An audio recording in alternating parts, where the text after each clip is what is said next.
نحمده ونصلي على رسوله الكريم اما بعد فاعوذ بالله من الشیطان الرجیم بسم اللہ الرحمن الرحیم۔ افضل ہے کل جہاں سے گھرانہ حسین کا، نبیوں کا تاجدار ہے نانا حسین کا۔ ایک پل کی تھی بس حکومت یزید کی، صدیاں حسین کی ہیں زمانہ حسین کا۔ محترم ناظرین و سامعین، محرم الحرام میں 7 دن باقی ہے، تو ہم نے کوشش کی ہے کہ آپ کے لیے ایک ایسا پروگرام لایا جائے جس میں آپ کو واقعات کربلا کا مختصراً ذکر کیا جائے، تاکہ ہمارے مسلمان بہن بھائیوں کو واقعات کربلا کا صحیح حقیقت معلوم ہو۔ تو اس پروگرام میں ہم 5 دنوں میں انشاءاللہ مختصراً واقعات کربلا کا خلاصہ بیان کریں گے، اور اس کے بعد محرم الحرام میں پہلے محرم سے لے کے 9ویں 10ویں 11ویں 12ویں تک جتنے بھی واقعات و حالات رونما ہوئے تاریخ کے روشنی میں انشاءاللہ اس کو بیان کرنے کی کوشش کریں گے۔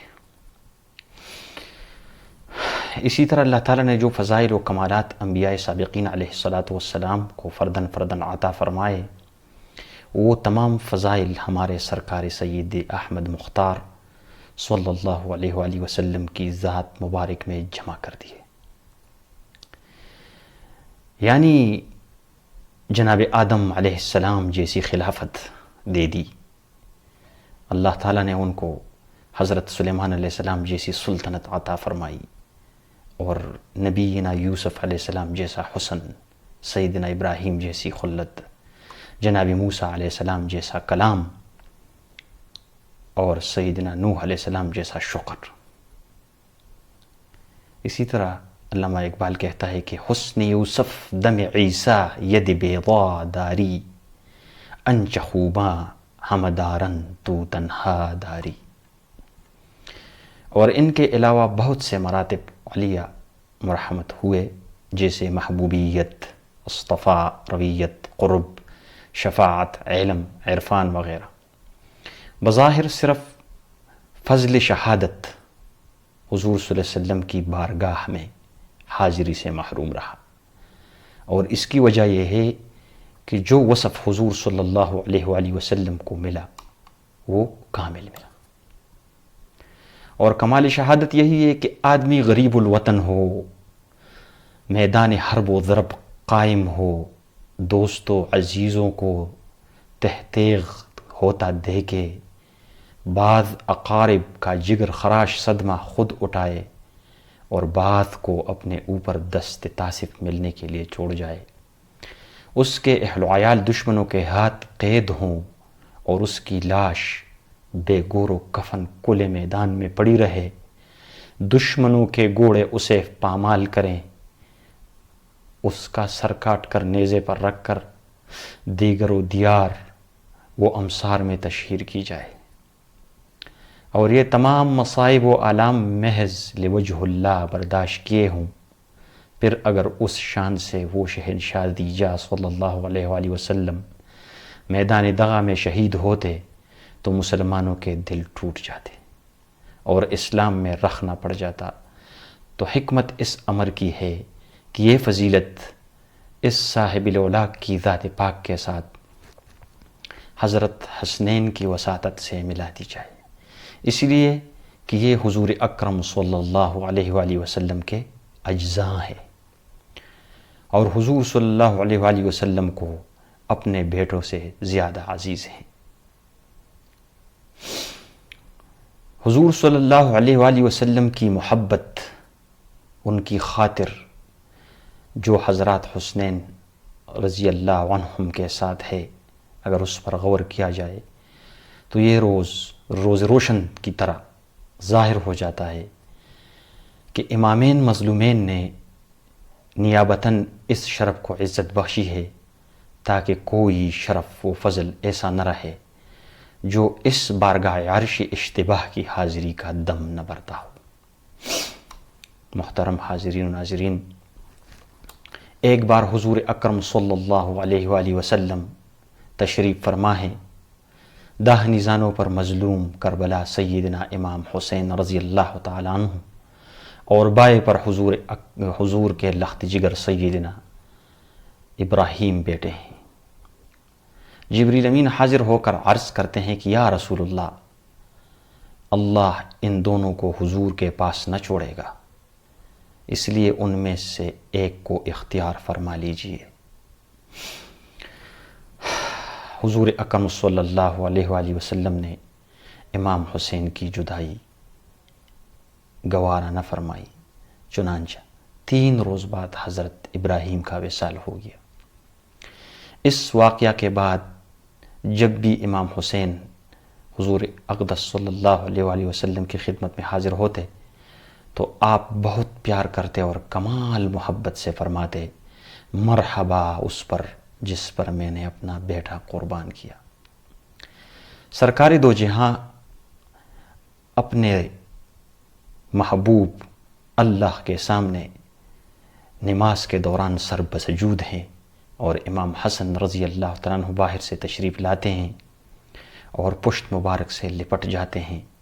حضور اقدس صلی اللہ علیہ وآلہ وسلم سجدے کو طول دیتے ہیں، اس لیے کہ سر اٹھانے سے امام حسن کو تکلیف نہ ہو اور وہ نیچے نہ گر جائے۔ اس لیے اور اسی طرح حضرت محمد صلی اللہ علیہ وآلہ وسلم نے فرمایا کہ میرے یہ دونوں بیٹے جوانان جنت کے سردار ہیں، اور یہ بھی فرماتے تھے کہ ان کا دوست ہمارا دوست ہے اور ان کا دشمن ہمارا دشمن۔ معزز سامعین و حاضرین و ناظرین، دنیا چونکہ عالم اسباب ہے، لہٰذا دنیا میں جب کوئی اہم واقعہ ہونے والا ہوتا ہے تو قدرت اس کے لیے پہلے سے اسباب مہیا کر دیتی ہے۔ سیدنا عمر رضی اللہ تعالیٰ عنہ نے جناب امیر معاویہ کو ملک شام کا والی کیا۔ پہلے ملک شام میں، پھر رفتہ رفتہ تمام ممالک اسلامیہ میں ان کا اقتدار بڑھتا گیا۔ شہادت امیر المؤمنین عثمان غنی رضی اللہ تعالیٰ عنہ کے بعد یہ ان کے والی جائز تھے۔ ان کے خون کا مطالبہ انہوں نے چوتھے خلیفہ برحق امیر المؤمنین حیدر کرار کرم اللہ وجہ الکریم کی سرکار میں پیش کیا اور قاتلوں کو قتل کے لیے مانگا، چونکہ ان لوگوں کا بہت بڑا جتھا تھا اور پورا زور تھا ان لوگوں کا، تو خلیفہ برحق امیر المؤمنین سیدنا عثمان غنی رضی اللہ تعالیٰ عنہ کو اس وقت یعنی قریب دنوں میں اعلانیہ بغاوت کر کے ابھی شہید کر چکے تھے۔ اس لیے حضرت علی رضی اللہ تعالیٰ عنہ نے بخیال فتنہ ان کی وہ درخواست قبول نہ فرمائی، جس کی وجہ سے ان کے درمیان شکر رنجی ہوئی اور نوبت بہ قتال پہنچی، جس میں حضرت علی رضی اللہ تعالیٰ عنہ حق پرست اور حضرت امیر معاویہ کی خطا اجتہادی۔ زمانہ کے امتداد اور ان واقعات کے بست و کشاد سے جناب امیر معاویہ اپنی امارت میں مستقل ہو گئے، مگر چونکہ وہ ایک جلیل القدر صحابی اور رسول اللہ صلی اللہ علیہ وآلہ وسلم کے سچے جانثار تھے، انہوں نے اہل بیت رضوان اللہ عنہم کے مراتب کا لحاظ وہ پاس رکھا۔ جب جناب موصوف نے 60 ہجری ماہ رجب میں وفات پائی تو یزید ملک شام کے تخت و تاج کا مالک ہوا۔ بس یہیں سے ان واقعات کا آغاز ہو گیا جو اب تک لوح محفوظ میں محفوظ تھے، اور یزید کو یہ کامل یقین تھا کہ نبی زادوں کے ہوتے ہوئے مجھے کسی نے نہ امیر بنانا ہے نہ حکمران، لہٰذا اس نے گلزار مصطفی کے نوشگفتہ پھولوں کی طرف دست ستم دراز کیا۔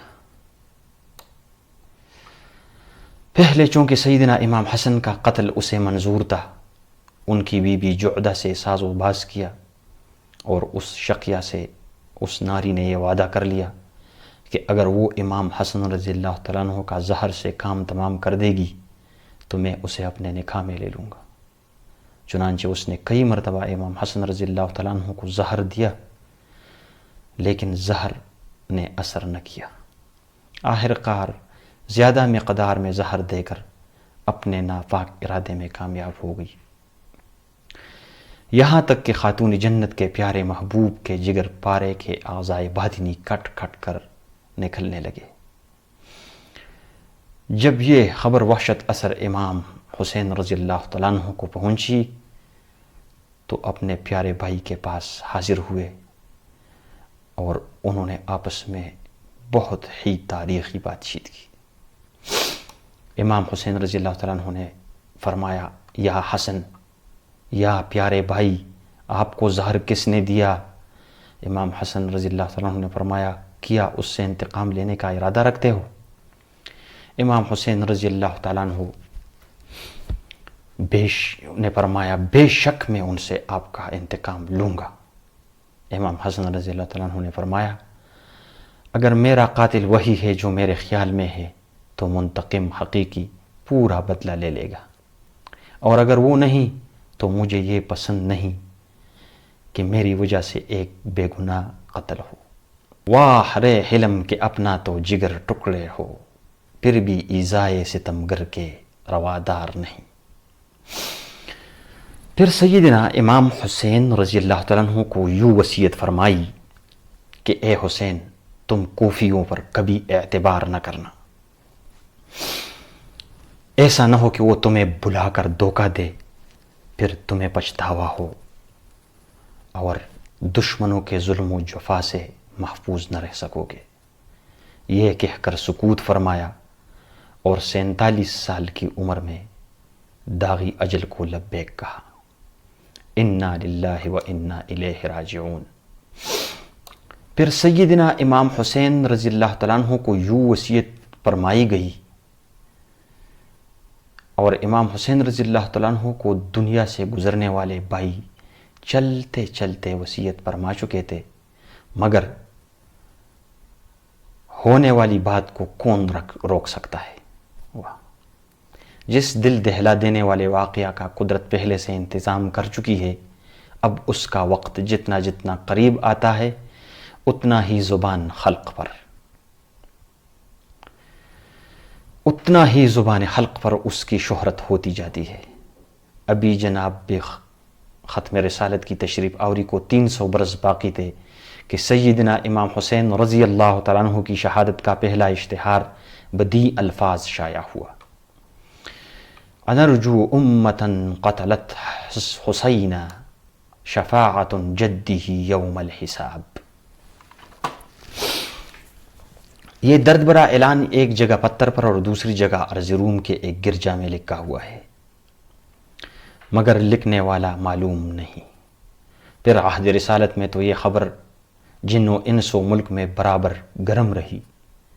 ایک مرتبہ حضور اکرم صلی اللہ علیہ وآلہ وسلم ام المؤمنین ام سلمہ کے کاشان اقدس میں تشریف فرماتے، ایک فرشتہ جو پہلے کبھی حاضر نہ ہوا تھا حاضر ہوا۔ جناب ام سلمہ کو ارشاد ہوا کہ دروازے کی نگہبانی کرو کہ کوئی آنے نہ پائے۔ اتنے میں سیدنا امام حسین رضی اللہ تعالیٰ عنہ باہر سے کھیلتے ہوئے آئے، دروازہ کھول لیا اور اپنے چہیتے نانا جان کی گود میں بیٹھ گئے۔ حضور اکرم صلی اللہ علیہ وآلہ وسلم ان سے پیار کرنے لگے تو فرشتہ نے یوں گفتگو کی آغاز کی۔ فرشتے نے فرمایا، کیا حضور انہیں چاہتے ہیں؟ رسول اللہ صلی اللہ علیہ وآلہ وسلم نے فرمایا، ہاں۔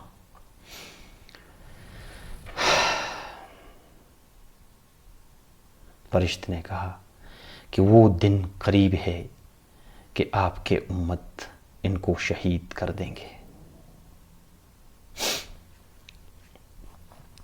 پھر تھوڑی دیر میں فرشتے نے حضور صلی اللہ علیہ وآلہ وسلم سے عرض کیا کہ اگر حضور چاہے تو میں وہ زمین حضور صلی اللہ علیہ وسلم کو دکھا دوں جہاں یہ شہید کیے جائیں گے۔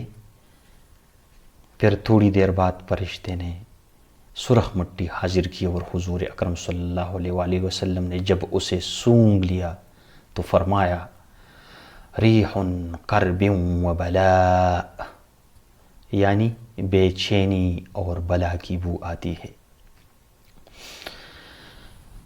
پھر وہ مٹی ام المؤمنین ام سلمہ کو عطا ہوئی اور ارشاد ہوا کہ جب یہ مٹی خون ہو جائے تو جاننا کہ آج حسین شہید ہوا۔ انہوں نے وہ مٹی ایک شیشی میں رکھ چھوڑی اور اکثر فرماتی تھی کہ جس دن یہ مٹی خون ہو جائے گی وہ کیا سخت دن ہوگا۔ غرض کہ فرشتوں نے یہ وحشت اثر خبر رسالت دربار میں پہنچائی اور حضور صلی اللہ علیہ وآلہ وسلم نے حضرت علی رضی اللہ تعالیٰ عنہ کے ساتھ یہ بات کی، یعنی ان کو بھی ان باتوں سے باخبر کیا۔ رفتہ رفتہ یہ خبر تمام انسانوں میں پھیل گئی۔ اسی بنا پر حضرت علی رضی اللہ تعالیٰ عنہ ایک موقع پر جب جنگی صفین کو جاتے ہوئے جب زمینی کربلا پر گزرے بے انتہا روئے اور فرمایا خاندان نبوت کے چند نونہال یہاں روکے جائیں گے، یہاں ان کی سواریاں بیٹھیں گی، یہاں کے جاوے رکھے جائیں گے اور یہاں آل محمد کے کچھ نوجوان شہید ہوں گے جن پر زمین و آسمان روئیں گے۔ اور اسی طرح جب یزید کو سیدنا امام حسن رضی اللہ تعالیٰ عنہ کے قتل سے فراغت حاصل ہوا، اس نے ولید کو جو مدینہ منورہ میں اسی کی جانب سے والدہ لکھا کہ حسین سے بیعت لے۔ ولید نے امام علی مقام حضرت امام حسین رضی اللہ تعالیٰ عنہ کو بلایا اور ولید نے ان سے بیعت لینے کی درخواست کی اور ان کو یزید کا خط بھی دکھایا۔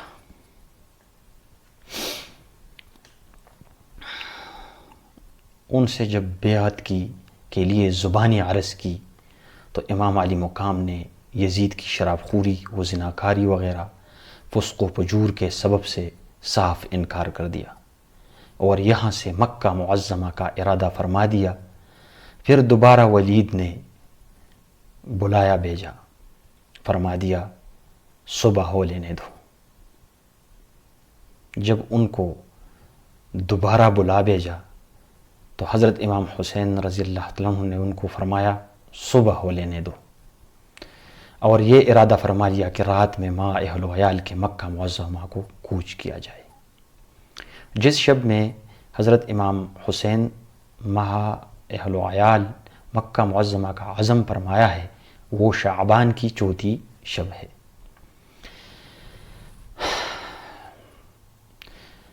اور انہوں نے اس خیال سے کہ پھر خدا نہ جانے زندگی میں ایسا وقت ملے یا نہ ملے، روز انور پر اپنے جد کریم کے حضور حاضر رہے۔ جب آنکھ لگ گئی تو خواب دیکھا کہ حضور صلی اللہ علیہ وآلہ وسلم خواب میں تشریف لائے ہیں۔ امام حسین رضی اللہ تعالیٰ عنہ کو کلیجے سے لگایا، فرماتے ہیں وہ وقت قریب آتا ہے کہ آپ کو پیاسا شہید کیا جائے گا، لیکن جنت میں شہیدوں کے بڑے درجے ہیں۔ یہ دیکھ کر آنکھ کھل گئی، اٹھے اور روز اقدس کے سامنے رخصت ہونے کو حاضر ہوئے۔ صلاۃ و سلام عرض کر کے سر جھکا لیا ہے۔ اپنے چاہنے والے جد کریم کا فراق یہ ایک ایسا خیال تھا کہ امام عالی مقام کا دل بر آیا اور زار و قطار رونے لگا۔ حب وطن قدموں پر لوٹتی ہے کہ نہ جائے اور غربت دامن کھینچتی ہے کہ دیر نہ لگائیے۔